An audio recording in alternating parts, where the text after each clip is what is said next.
Hello everyone, আমার YouTube চ্যানেলে তোমাদের সকলকে স্বাগত।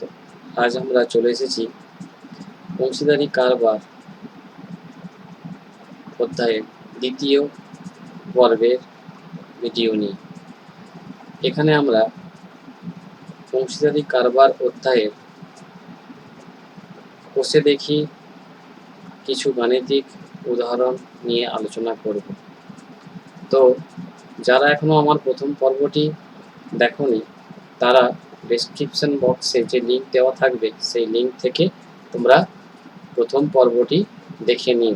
ওখানে অংশীদারি কারবারের নিয়ম নীতি কাকে বলে, কত রকমের অংশীদারি কারবার হয় সেগুলো নিয়ে আলোচনা করা রয়েছে। সেইগুলো দেখে নিলে তোমাদের এই দ্বিতীয় পর্বের গাণিতিক উদাহরণগুলো দেখতে সুবিধে হবে এবং বুঝতেও সুবিধে হবে। তো চলো আর দেরি না করে আমরা চলে যাই গাণিতিক উদাহরণ সমাধান করার জন্য। প্রথমে দেখা যাক একের দাগের যে অঙ্কটি রয়েছে। আমি এবং আমার বন্ধু মালা দুজনে যথাক্রমে 15,000 টাকা এবং 25,000 টাকা মূলধন নিয়ে একটি ব্যবসা শুরু করলাম। এক বছরে 16,800 টাকা লাভ হলো।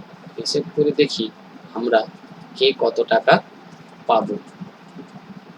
তাহলে আমাদেরকে প্রথমে কি করতে হবে এখানে না, আমাদের যে মূলধনের অনুপাত সেই মূলধনের অনুপাতটা আমাদেরকে আগে খুঁজে বের করতে হবে। ঠিক আছে, তো চলো আমরা প্রথমে এখানে মূলধনের অনুপাতটা বের করে নিই। ঠিক আছে, এখানে কি লিখব, আমার এবং মালার মূলধনের অনুপাত, আমার এবং মালার মূলধনের অনুপাত। এখানে আমার ও মালার মূলধনের অনুপাত। তাহলে কত না, 15,000 টাকা ইজ টু 25,000 টাকা। এটা কত হবে 15 ইজ টু 25। তার মানে অনুপাতটা হবে 5 3 15, 5 5 25, 3:5। তাহলে 3:5 যদি হয় তখন লভ্যাংশ কত হয়েছে, এক বছর লাভ কত হয়েছে, বছরের শেষে লাভ হয়েছে, বছরের শেষে লাভ হয়েছে কত না 16,800 টাকা। তা 16,000 টাকা যদি বছরের শেষে লাভ হয় তাহলে অতএব কি লিখবো না, আমার লাভের পরিমাণ, মানে আমি লাভের যে অংশটা পাবো সেটা কত হবে। তাহলে না সেটা পাবো না, আমাদের এই মূলধনের অনুপাতেই আমরা ভাগ করে নেব। তাহলে 16,800 ইন্টু 3/3 প্লাস 5, তাহলে কত হচ্ছে 16,800 ইন্টু 3/8। এটা যদি কাটাকাটি করি, দেখো কাটাকাটি করলে কি দাঁড়াচ্ছে, 8 দিয়ে কাটাকাটি যাবে পুরোটাকে, 8 2 16, 8 1 8, 2100, 2100 যদি 3 দিয়ে গুণ করি আমরা 6,300 টাকা। তাহলে এটা হলো আমার লাভের পরিমাণ। তাহলে আমার বন্ধু ছিল মালা, তাহলে মালার লাভের পরিমাণটা কত আমরা বের করি। তাহলে অতএব মালার লাভের পরিমাণ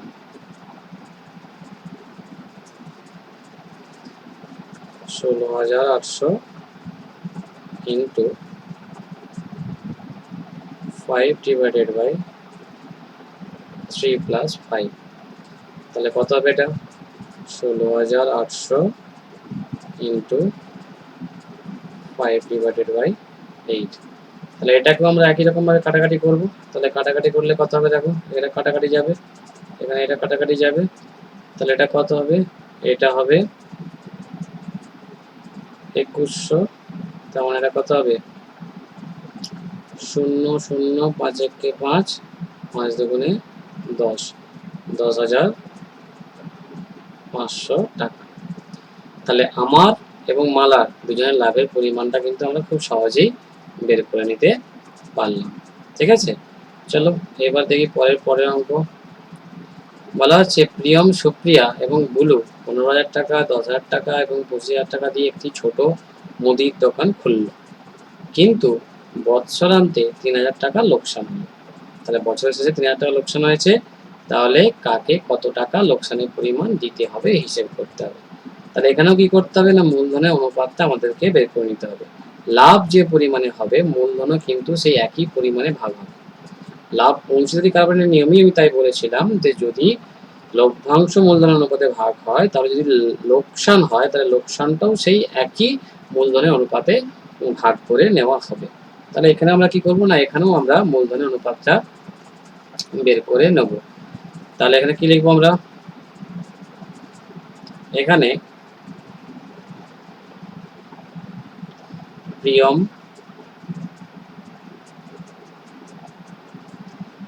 Supriya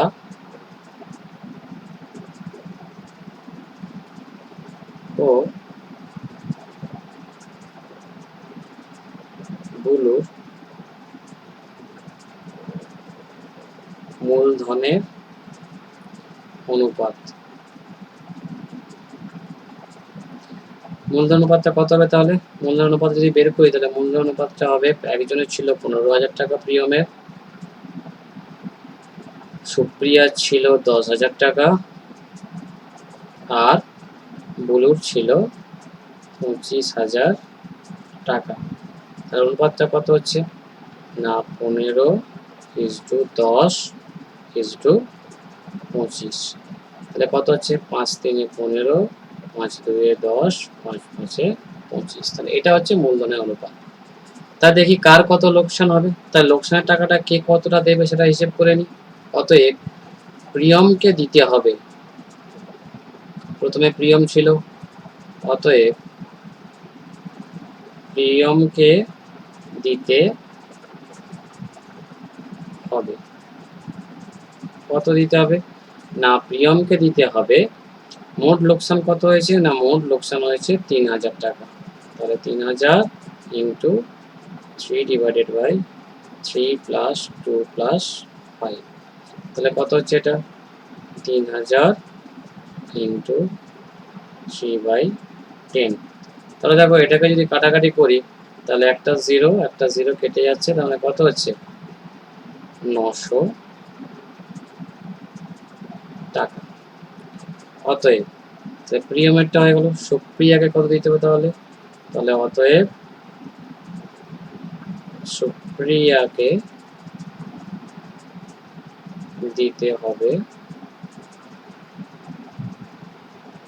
3,000 into 2/3 plus 2 plus 5, 3,000 into 2/10।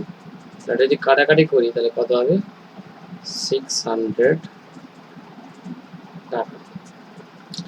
বাকি কে রয়েছে, বাকি রয়েছে বুলু।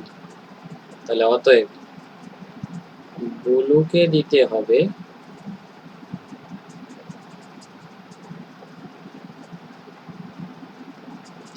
কত না, বুলুকে দিতে হবে, তাহলে বুলুর অনুপাতটা কত ছিল 3,000 into 5 divided by 3 plus 2 plus 5। তার মানে এটা হবে 3,000 ইন্টু 5 ডিভাইডেড বাই 10। তার মানে এটা হবে 5 3 1500, মানে 1500 টাকা। তাই বেরিয়ে গেল তিনজনকে কাকে কত টাকা দিতে হবে, একজনকে দিতে হবে 900 টাকা, একজনকে দিতে হবে 600 টাকা, আর একজনকে দিতে হবে 1500 টাকা। তাহলে ক্ষতির পরিমাণটাও তিনজনকে সমান ভাগে দিতে হচ্ছে। বোঝা গেল। এরপর এসো আমাদের 3 দাগের প্রশ্ন। 3 দাগের প্রশ্ন কি বলা হয়েছে না, শোভা মাসুদ দুজনে মিলে 2,50,000 টাকার একটি গাড়ি কিনে 2,62,500 টাকায় গাড়িটি বিক্রি করে। গাড়িটি কেনার সময় শোভা মাসুদের 1.5 গুণ টাকা দিয়ে থাকলে কে কত লভ্যাংশ পাবে? ঠিক আছে, তাহলে দেখো এখানে প্রশ্নে যেটা বলা হয়েছে, গাড়িটি কত টাকায় কেনা হয়েছে? না, গাড়িটির ক্রয় মূল্য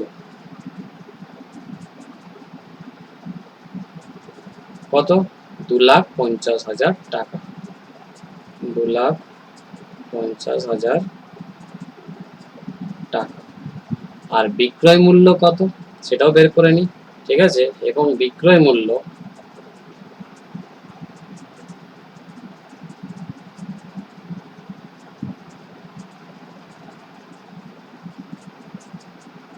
হলো কত টাকা দেওয়া আছে?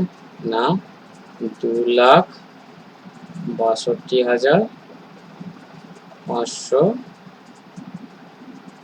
টাকা। ঠিক আছে, তাহলে লাভটা কত হয়েছে, লাভের পরিমাণটা কত?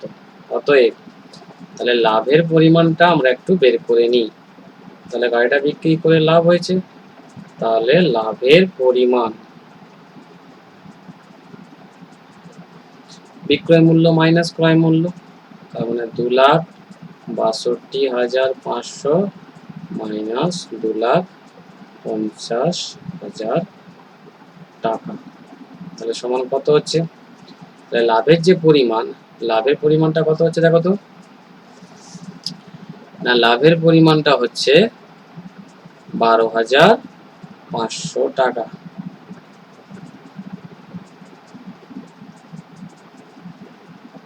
এটা হচ্ছে লাভ, গাড়িটা বিক্রি করে এটা লাভ হয়েছে। এবার বলেছে গাড়িটি কেনার সময় শোভা মাসুদের 1.5 গুণ টাকা দিয়েছে। গাড়িটি বিক্রি করার সময় দেখো, গাড়িটি কেনার সময়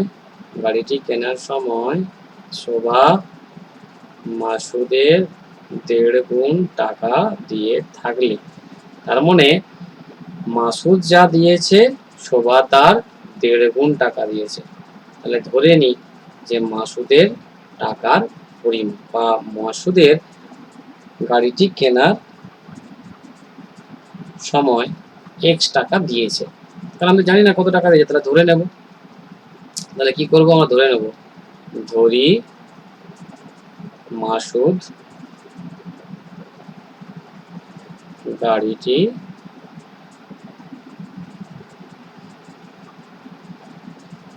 কেনার সময়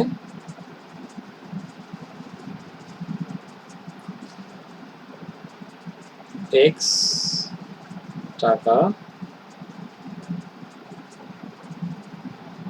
দিয়েছে। ঠিক আছে, গাড়িটি কেনার সময় ধরে নিয়েছি এক্স টাকা দিয়েছে।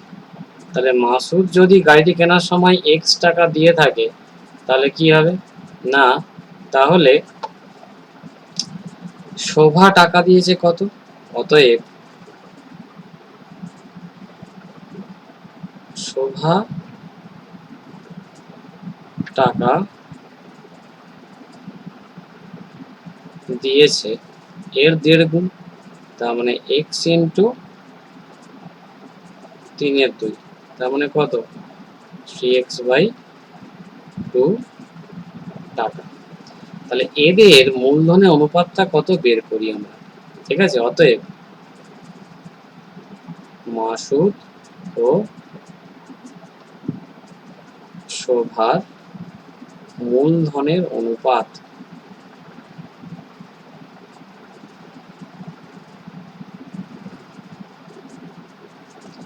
তাহলে কত হবে? মূলধনের অনুপাতটা হবে x/3x/2, তাহলে কত হবে? 1/3/2, তাহলে দাঁড়াচ্ছে কত? 2/3। তাহলে 2/3 যদি হয় তাহলে লভ্যাংশ থেকে কে কত টাকা পাবে? তাহলে লভ্যাংশ ছিল 12,500 টাকা, তাহলে অতএব মাসুদ কত টাকা পাবে আর শোভা কতটা পাবে?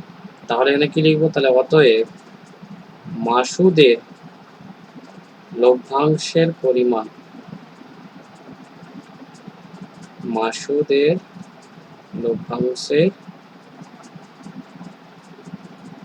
পরিমাণ লাভ হয়েছিল 12,500 টাকা, তাহলে 12,500 ওটা মূলধনের অনুপাতে ভাগ হয়ে যাবে, তার মানে কত হবে 2/2 প্লাস 3, তাহলে এটা ইকুয়াল টু কত হচ্ছে, এটা হচ্ছে 12,500 ইন্টু 2/5। তাহলে এটা যদি আমরা কাটাকাটি করি, কাটাকাটি করলে দেখো দাঁড়াবে কত না, এটা কাটাকাটি করলে দাঁড়াবে 5 দিয়ে যদি আমরা এটাকে কাটাকাটি করি তাহলে কত দাঁড়াবে, এটা দাঁড়াবে হচ্ছে 2500 টাকা। তাহলে 2500 ইন্টু 2, তার মানে এটা কত হবে, কাটাকাটি করলে ব্যালেন্স দাঁড়াবে 5,000 টাকা। এটা হচ্ছে মাসুদের লভ্যাংশের পরিমাণ। ঠিক আছে, তাহলে মাসুদের লভ্যাংশের পরিমাণ যদি এটা হয় তাহলে আমাদের কি বের করতে হবে না, শোভার লভ্যাংশের পরিমাণটা কত। তাহলে এখান থেকে আমরা বের করে নিই শোভার লভ্যাংশের পরিমাণ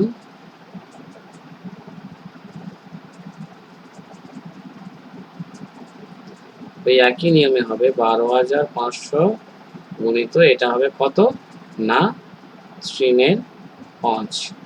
তাহলে কাটাকাটি করলে কত হবে, কাটাকাটি করলে এটা হবে 7,500 টাকা। হয়েছে, তাহলে মাসুদের লভ্যাংশের পরিমাণ আর শোভার লভ্যাংশের পরিমাণ দুটোই আমরা পেয়ে গেলাম। বোঝা গেল? এরপর দেখো চলে আসি আমরা পরের প্রশ্নে। ঠিক আছে, পরের প্রশ্নে বলতে দেখো 4-এর দাগেরটা কি বলেছে, 3 বন্ধু যথাক্রমে 5,000 টাকা, 6,000 টাকা ও 7,000 টাকা দিয়ে একটি অংশীদারি ব্যবসা শুরু করার 1 বছর পর দেখলেন যে কি দেখলেন না, 1 বছর পর দেখলেন যে তাদের 1,800 টাকা লোকসান হয়েছে। তাহলে 1,800 টাকা যদি লোকসান হয় তাহলে মূলধন ঠিক রাখার জন্য প্রত্যেককে লোকসানের পরিমাণ দিতে হবে বলে তারা সিদ্ধান্ত নিয়েছে। তাহলে তাদের কাকে কত টাকা দিতে হবে। তাহলে 3 বন্ধুর মূলধনের অনুপাতটা কত আমরা আগে একটু বের করে নিই। তাহলে 3 বন্ধুর মূলধনের যে অনুপাত,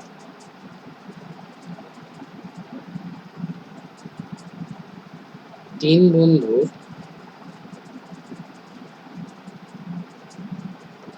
মূলধনের অনুপাত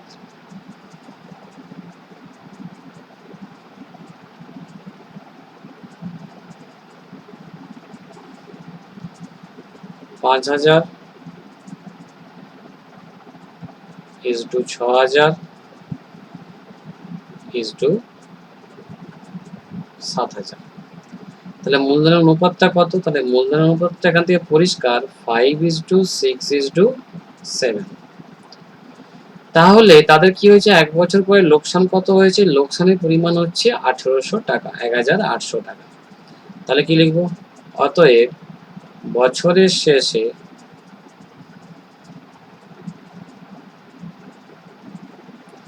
লোকসানের পরিমাণ